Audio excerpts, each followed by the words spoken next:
Welcome back to episode 6 of Yuckin Ball. Today is September 1st.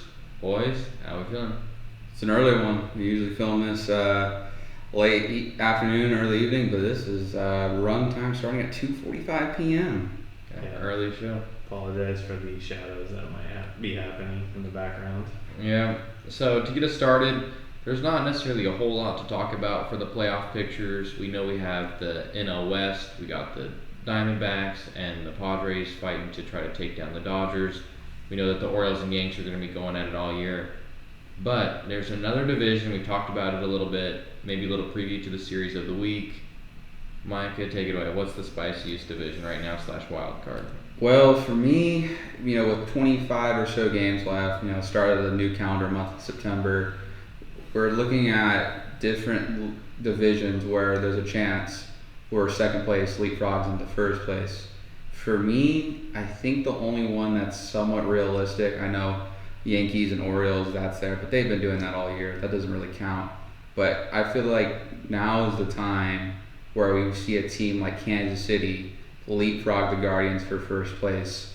And we saw last week a review of our series of the week. KC just won a series in Cleveland in dominant fashion.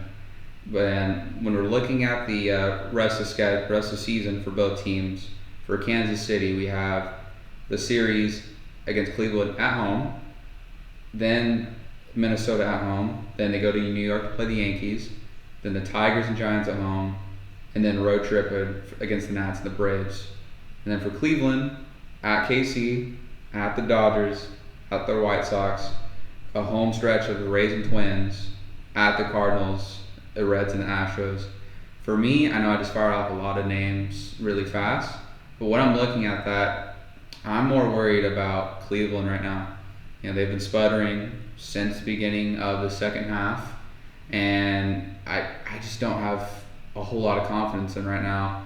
And we just figured out news that Vinny Pasquantino, which has probably been the third best hitter for the Royals all season, just broke his thumb. So he's going to be out through the rest of this regular season and probably the wild card matchup. So that's a big loss. But they've re-added through the waivers. We see they picked up Tommy Pham and then two Astros legends, Robbie Grossman and Yuli Gurriel. Obviously, it's probably not going to replicate the production that Pasquantino had, but it's something. And I just once again have no faith in the Guardians. Yeah, it looks like it's tightening up too. They're even, we're talking about KC jumping the division, but you can't forget the Twins. I mean, as it stands right now for the AL wild card, they're both tied for that second seed behind Baltimore or Yankees, whoever that'll end up being. But I think that all three is spicy. I mean, we talk about the NL West. It's a tight race between all three, but there's still like a couple. There's 3-4 games like.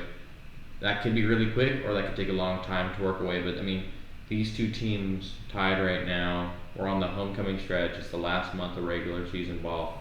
I think this division is definitely must-watch baseball for sure.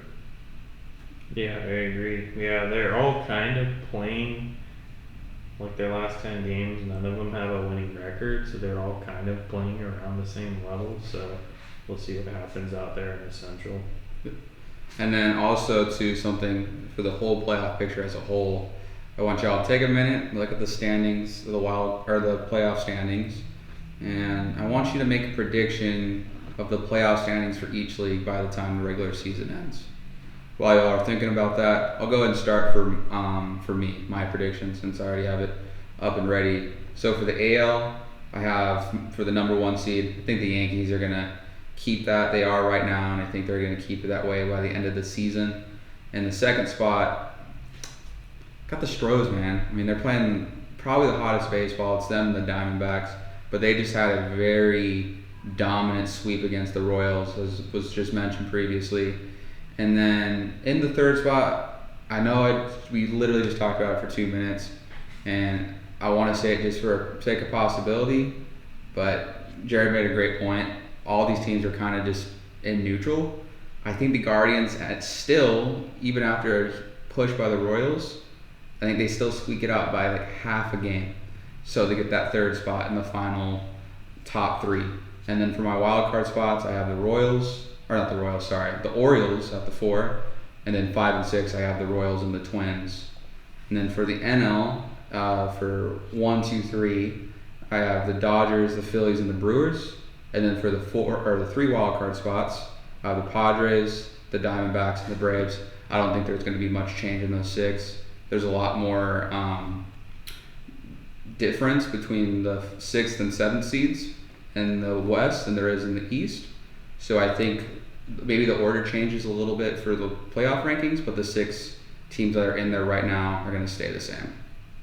Yeah, honestly, I mean, just taking a quick look at it here, I think things will probably, at least for the NL, I think they'll probably finish in the exact order that they're in. I think the Dodgers, it's close. I would love to see someone else win it, even the Snakes. I mean, preferably the Padres, but I think the Dodgers are still the team to beat for the West. The Phillies definitely aren't losing it, and I think Milwaukee again also a lock. And I don't see the Braves losing it to the Mets. I mean, the Mets, they're only a game and a half back. I definitely think that Chicago is not going to make a push for it. But I think that I would assume that the Padres would still finish above the Diamondbacks, but we've seen how hot these teams are. I mean, I could see that one going either way. And then I think we've talked about this before. I don't know how different our standing is now versus what we said previously. I'm still going to put Baltimore as the number 1 seed. I think they'll win the division. And then I don't think the Guardians are just playing good enough ball in the second half to win the division. I think they will be the final seed. I think the Twins and KC will be above them. I don't know who's going to win the division. I'd like to say You must make a decision. I'd love to say the Royals, but even still, Pasquantino going out is a big deal. I mean, you look at all of the boards. Bobby Witt's up in the top of a lot of leaderboards, alongside of Pasquantino's got 20 home runs, 19 or 20. his RBIs are unreal. Mhm. He's in top 5, so I think that's going to be a big bummer for them. But I think I would still put KC to win the division right now. I guess we're just loosely calling it right now. I'll put them there, and then I think the only thing that could get really spicy is Seattle has the potential for it, but I think that they're done. But Boston, if things go right in Boston, I think that they could battle with the Guardians for the final spot. I think that would be the only thing. But other than that, I think pretty much all the cards that are already in there are going to make the playoffs as it sits right now. Unless something crazy happens, I think honestly they're close to being set right now. Yeah, I mean, I think just like you guys said, there's not too much change. I would just say some differences for myself. I would say Yankees still go number 1. I think just Aaron Judge is playing insane, and then they got Juan Soto. But we could see the Orioles. But I'm gonna go for my changes. AL go the Yankees. I also kind of agree with you. I don't know if they'll be bumped to the last seed, but I think the Guardians will get dethroned. I'm going to go with the Twins dethroning them, just to be different. And again, Pasquatch is out, so we'll see there. But Royals could easily take down the Guardians too. But I think the Twins will take the division. And I'm not going to say that they're going to secure the final wild card spot, but the Cubbies are looking good, man. I mean, I feel like we see so many highlight reels on Instagram of the Braves playing good. Also, obviously, Matt Olson's starting to turn it on a little bit, but maybe I'm just gonna go with a bold claim here and say that the Cubs will take the last wild card spot. Very cool. OMG, what about the Mets though? You don't think The Mets have been bad in August. They were bad. They're chanting MVP right now at the stadium for Lindor right now, so I don't know. They got some confidence with them. In both Braves and the Mets, the last 10 have gone 7-3, and the Cubbies went 9-1. Mm-hmm. So they're playing pretty on fire. All three are playing good, but to be different, I'll say the Cubs secure that final wild card spot. I like that we all picked something different for the AL Central. That one should be fun to watch. Sweet. I think we're good on that. I think we'll move on over to who's hot, who's not. Mike, you want to start us off? I will. Sweet. So for my 2 players that I recognize as playing hot, so my first one is a shortstop / center fielder for Pittsburgh, O'Neal Cruz. So over his last 30 days, 384 average, which would be third in the MLB, and a 996 OPS, and also has 10 stolen bases, which would be fourth in the MLB in that span. He only has one home run, but that's okay because he's changed his hitting approach. We've always thought of O'Neal Cruz as a guy that has two outcomes: hitting a absolute mammoth shot 110 miles an hour, or swinging at that same speed but hitting nothing, just swinging at thin air. So I think he'll take that. He's tied for 15th with 23 strikeouts during that span, much lower than where he normally is. And we're going to see him be playing center field for probably the rest of the season. I think the Pirates have given up. I think their chances are extremely slim, so they're going to start experimenting with some things. So center field is going to be his position for the rest of the year. And I was thinking about it. If he can continue to hit above average, he's hitting like 273 for the season. So if he can keep that around that 270 range and keep tapping into that power, because he has 30 home run power, 30 plus, just based off his natural stature, and maybe have a good glove out in center field. Could we be seeing a Fernando Tatis season in 2025? We'll see. That'd be exciting for Pittsburgh. And then my second player had to be a little biased here, but Josh Hader, closing pitcher for the Astros. In August, he had a 2-1 record, perfect on save opportunities, no runs given up, and he had a rough July. He had a 5.32 ERA, gave up 4 home runs, but he has bounced back to the prime dominant close that we've seen from him for most of his last 6 years that he's been a full-time closer. And it's contributing heavy to an Astros squad that is surging, both hitting and pitching, and now closing pitching that's firing on all cylinders. And then for someone that's not been hot, probably might be the worst closer this year, which is crazy, David Bednar. In August, had an 0-4 record, a 10.97 ERA, blew 3 saves, 13 earned runs, and a 347 opponent batting average. And this is coming off a season where people were saying, man, this guy might be like a top 3 closer in the league, because he had, let me see, he had like 30 plus, like 35 plus saves. Like, he was dominant, he was really good. And he's probably now the most underperforming closer with over 30 or 20 saves in the MLB. Hopefully he can bounce back from it, because if he doesn't, well, he's definitely going to be losing the closing role, and we'll see if he's even pitching in the majors. So those are my 3. Yeah. All right, I don't have any who's not. I had 2 who's hot. So for my first guy, I've gone with Corbin Carroll for the D-backs. His last 7 games, he's been hitting 346 with an OBP of 387. He's had 5 homers and 11 ribbies in those 7 games. One of those homers yesterday was an inside the park home run where he made it home in 14.32 seconds. So according to Sarah Lane from MLB.com, CC7 has 2 of the top 10 fastest inside the park home run times of all time. The only other person to have multiple entries on that list would be Byron Buxton from the Twins. It seems like Corbin's getting back into his rookie year form. He's had a very slow start to this season, but his hot play with the contributions from the acquisitions that they've picked up, Josh Bell, who's been hitting pretty good in his last 7 games, hitting 333. He's helped fill the void of Christian Walker. And then also, a little bit under the radar, picking up Luis Gilmore off waivers from the Angels. Gilmore. Or is it? I don't know. I'm is it second baseman? Yeah. Oh, Guillorme, yeah. Guillorme. They picked him off waivers. He got cut by the Angels.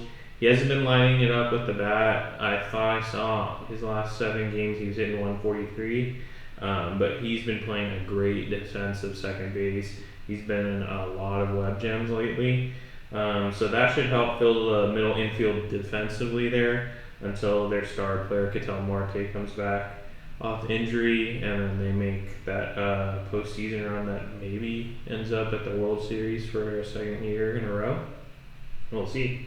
So my second who's hot, we're going Michael Kopech, closing pitcher, question mark, for the Dodgers. I think Kopech has arguably been the best trade acquisition of this season. Wow. We know that the hot item for the trade deadline was bullpen. We saw the Paws cash in. They got big names like All-Star Tanner Scott, Jason Adams, but the Dodgers went to Chi-Town to pick up Garrett Crochet? No, Michael Kopech. And since being traded to LA, Kopech, I feel, has been one of the best bullpen arms in the league, up there with Ryan Helsley of the Cards. In the last 7 games that he's pitched, he's only given up 3 hits and 1 earned run. And his dominance has earned him the closing role for the Dodgers, who seems like their weakest point in their team is their pitching with injuries to their starters, and then they have a sus bullpen. So Michael Kopech could be the best trade acquisition, in my opinion, of the season. So that's who I got. Well, sticking with blue there, we're going to stay out west with the division leaders. I'm going to go with not one player but 3, the big Dodger 3. So I'm going to talk a little bit about Ohtani, Betts, and Freeman. And just to preface this, we got to remember that Mookie's missed a lot of time. So these stats would be even more inflated, I think, if he was still playing.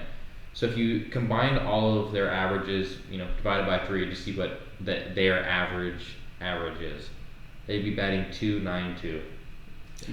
With all 3 of them combined, 77 home runs, and this one I thought was crazy: 231 RBIs on the year, just between the 3 the 3 of players. them. Just 3 players. Wow. And again, Mookie's missed so much time. You see so many ball clubs right now have like 500 runs scored for the whole year. These guys got half of that basically. And last night, I got to give them the shout out. They went back to back to back to start the game, which is pretty wild. I don't know when the last time that happened, but that's definitely not something you see every day. So Didn't Judge Soto and Stanton just do that?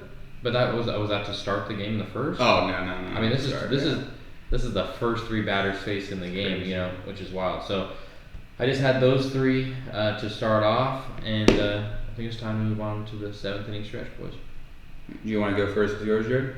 Sure, I think mine's going to take a little less time. It's just a little insightful post I came up with. So, Season 3 has started in MLB The Show, and the big theme of this series, or this season, is out-of-position player cards.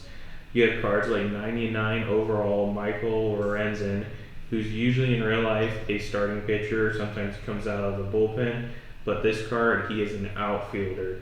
There's a good bodybuilder. Well, which is crazy because we know how swole Lorenzen is. And back in the day when pitchers had to have at-bats, we remember him on the Reds hitting bombs over the fence. So he also has a great arm, which would come in handy for throwing people out at home plate. So another card that they have is catcher Bob Gibson. Obviously, Bob Gibson's one of the best pitchers of all time. But at catcher, with his reaction time, arm strength, his accuracy, safe to say there won't be any stolen bases when you're using that card. So, in honor of this Diamond Dynasty season, what are some players that come to your mind that moved positions that benefited their career, or at least they were competent at their new position, and it surprised you that they could do it? Babe Ruth. Babe Ruth, you went from Pitcher, the full-time hitter. That's true. I think that kind of benefited him. I think I'm going on a limb on that one. Yeah, I think just keeping it recent and super biased, I'd go with Tatis. It's not that I didn't think that he could, play outfield, but he went from, star shortstop to the best right fielder in the league. It was the fielding. He's the first. Platinum glove. Yeah, he's the first, I think, outfielder in the National League to ever win a platinum glove in the entire MLB. And this was his first season out there last year. Didn't even start the season, so I mean he was good as a shortstop, but I think he was a lot more of a highlight reel play guy. He'd have like some of the most spicy reels, but then he'd make some bozo plays because he's got a rocket of an arm. So I think it's definitely benefited him being out there. I also think there's less pressure out there. To be the star shortstop, especially a younger player, I think there's a lot of pressure on a shortstop. So I think right field, he's just out there making the best of it. I know some that come to mind, he's a little more obscure, but Mike and I were talking the other day about Rick Ankiel. Yeah. He's a Cardinals legend. He was a starting pitcher. He ended up getting the yips. Mid-game, couldn't throw literally anywhere near the strike zone. He couldn't, not even balls. They were passed, or like wild pitches every time. and then they moved him to outfield. I don't think he was a great fielder, but dude could hit bombs. Oh, and he had a So, cannon of an arm. Yeah. Like, So no one would run on him. They would stop at third. he comes to mind, and just like Rye was saying, I think shortstops are the most athletic, like, people of the game. Or center field, yeah. Well, they moved shortstops.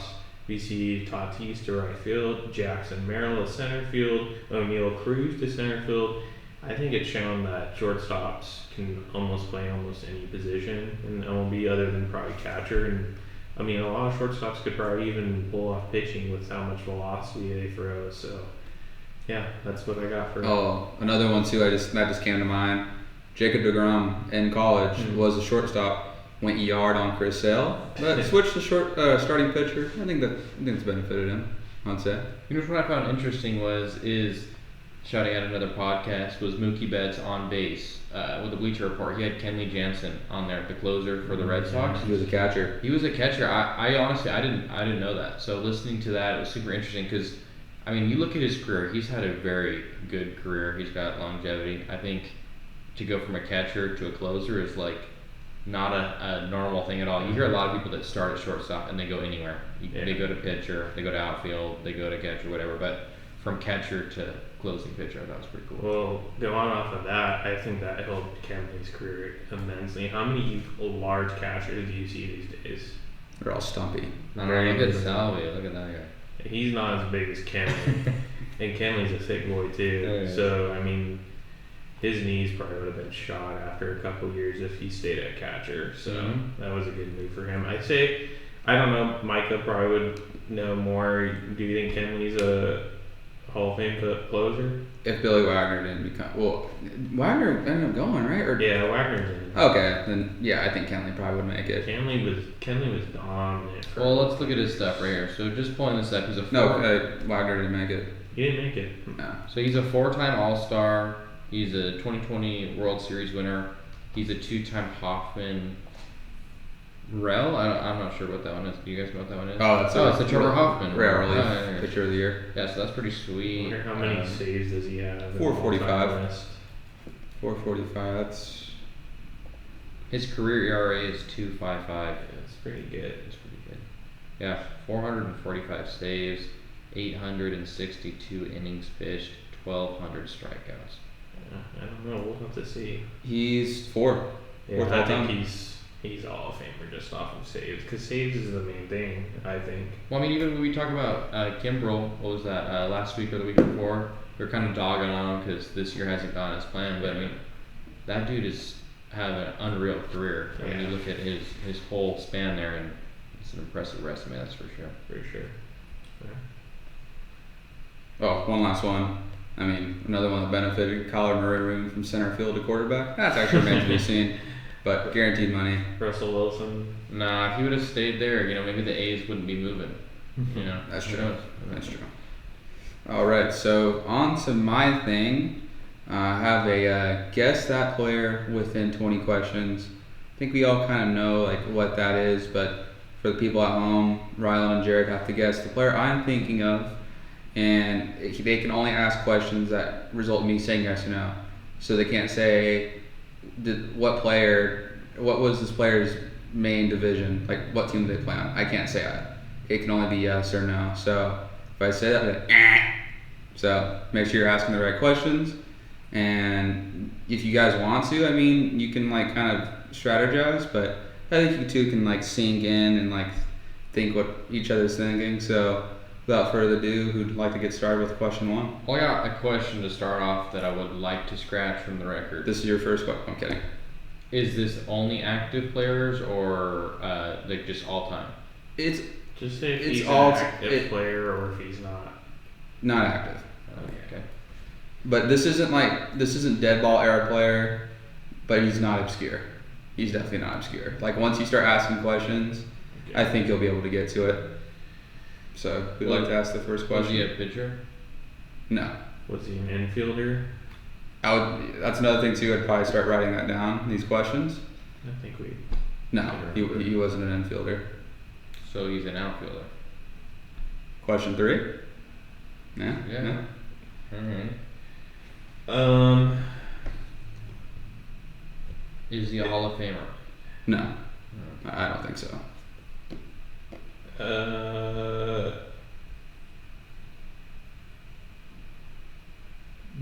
Was the team that he was most known for in the NL?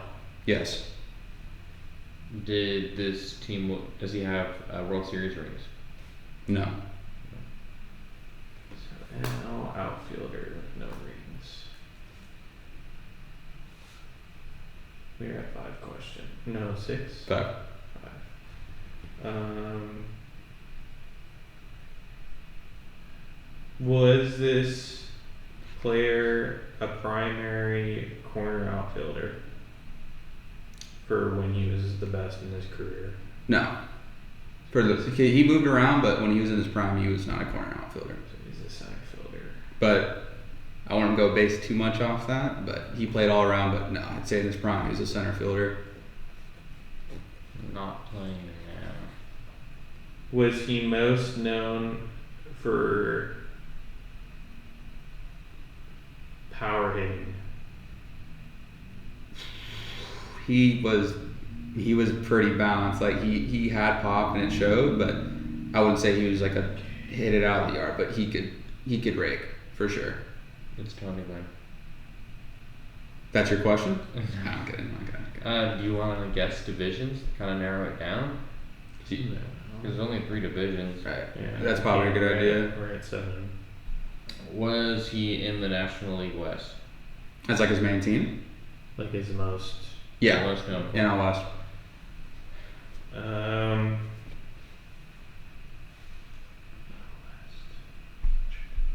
Did he play in the 90s? No. That means he's older or newer. Let's say, did he play in the 2000s? Yes.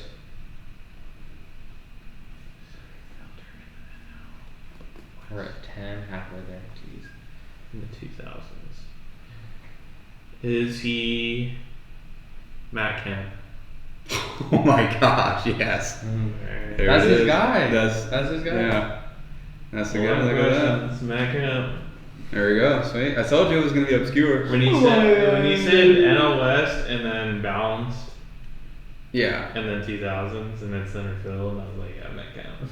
Yay! There you go. That's pretty There you cool. go. That was fun. Well, he played for at least 2 teams in the NL West, right? He But played his for main team Pods, was the Dodgers. but that's like after he had, what was it, arthritis in his hips or Right. something. And he got snubbed by Ryan Braun. Yeah. Alright. All right. Well, that's my thing. Wow. I'm done. Alright, what time are we at right now? We're at 28 minutes. Alrighty, perfect. Let's finish this thing out. So, we don't have a winner yet of the Series of the Week for last week. We're waiting on that game to be played right now out in Arizona. So, that one could end up being it's either a 2-way tie with you guys, or does it end up becoming a 3-way tie? If the the Diamondbacks- Snakes split, then it's a 3-way tie. So, that one could be pretty interesting. We'll talk about that next week, or maybe we'll release a picture on the gram or whatnot. But moving on to this week, big man, get us started. All right. So with my series of the week, we're gonna get a little bit repetitive here. We're gonna go with the Guardians at Royals again. Yeah, it's a rematch. It's got just as big implications. This time around, well, Guardians last time we got burnt, so I just go Royals. I think I'm going to also go KC. Same thing that we talked about numerous times. It's at home. They've owned the Guardians. They're hot. Guardians aren't. So I'm going to go KC as well. Yeah, again, I just feel like the Guardians are similar to the Phillies, but maybe worse. So they're kind of on the downfall, and even though they're both kind of playing similar ball right now, even with Pasquantino out, I'm gonna take the Royals at home, right? Mm-hmm. So yeah, I'll take the Royals. And all 3 of our series are 3 gamers, so no splits this time. And then mine, speaking of the Snakes, I'm going Snakes at Astros out there in Texas. I've been burnt by pretty much all of these teams here that we're gonna pick for our series, but I'm gonna go with the Astros here. We're watching 2 of the hottest teams playing right now, both in the American League and the National League. these are powerhouse teams. This could even potentially be a World Series matchup. So this one will definitely be one to watch. But I am going to stick with the Astros. I think that they're the better team all around right now. Yeah, I mean, not just because I'm wearing the jersey and that. I mean, when we just look at it, like just based off numbers, I mean, Yordan Alvarez is one of the hottest hitters right now. You know, he's finally healthy. He's getting his feet under him. He's getting the swinging the bat. And he's swinging with vengeance. All right. There's no pitcher on the Arizona Diamondbacks that can get a ball past Yordan. Jordan's bearing that ball up. It's going into the pool. Or there is no pool. But if he was playing Arizona, it would be going to the pool. Jordan might break the scoreboard again in Houston once again. And the pitching has been. Send it over the train. Yeah. If he goes Oppo Taco, I might lose my mind. You got the but power. Also, too, the pitching has been spot on. I have like zero like nerve about any of the starting pitchers right now that are active. Spaghetti, Hunter Brown, Fromber, Kikuchi. I can't. I'm blanking on who the fifth is, but the starting rotation has been on fire. You say Brown? You say Hunter Brown. Like none of those guys I have like any like nerve right now. They've been playing great. So Astros. What are you thinking? We might all end up getting all three pick the same for all three series. I'll say the D-backs because I just want to. We gotta make sure we got something to change. So. Alrighty, Jay, close us out. Alright, so I got another Royals game. Twins at Royals, Friday, September 6th to Sunday, September 8th. Battle for the wild card positioning in the series, neither teams are playing hot in the last 10. Twins are 3-7. Royals are 4-6. Royals are currently second wild card spot. Might have changed. I'm not sure. Wait, you said the Royals? Yeah. No, it's the Twins. So Twins and Royals. So, and then the Red Sox are 3.5 teams back at the final wild card spot. Again, I think we all know that these guys are gonna make the playoffs, but positioning also matters to who you're playing first round. So who you guys got, Twins or Royals? I'm actually going to flip it here, and I'm going to go with Twins. So the Twins, or the Royals rather, they are going to be coming off this series against the Guardians. Win or lose, this is a super important series for both teams. I know that they're playing a better brand of baseball right now, but the heart's going to be in it for both teams who are super important. So I think that they'd be a lot more willing to send out their bullpen for that one as well. So I think even though they're playing at home, they are still missing Pasquantino, as well as they're playing another serious matchup here. So I'm going to go with Twins. You go with yours first, Jay, and that'll be what I'm basing it off. Mm-hmm. Also, one more thing. I did have this down in my notes. I thought this was interesting. The Twins are 7-3 versus the Royals this year, so they've kind of opened. Yeah, I'm gonna go Twins too. I think, like I said, I think the Twins are gonna take the Central by the end of the year. Mm-hmm. So I'm gonna go with the Twins again. Pasquantino's hurt. So do we know when Correa and Buxton are coming back, or there's no timetable? I don't think there's really a timetable for Correa, but I'm not sure if Buxton's like they have like a specific timetable for him either. So I mean, again, we're just talking about this series, but man, if those two are back before postseason, that Twins team's gonna look pretty good. Their starters are a little shaky. They have a couple bright spots, but yeah. Pablo Lopez just got hurt too. Oh, yeah. So, but this one I'm gonna go Twins. I'll just play devil's advocate to be different and just go with the Royals. Okay. Alrighty, boys. Well, this has been episode 6, and looks like we're going to need another tiebreaker for the following week as well. So, should be pretty spicy. Thank you again for tuning in. Thanks for Yuckin Boys. Peace. Peace out.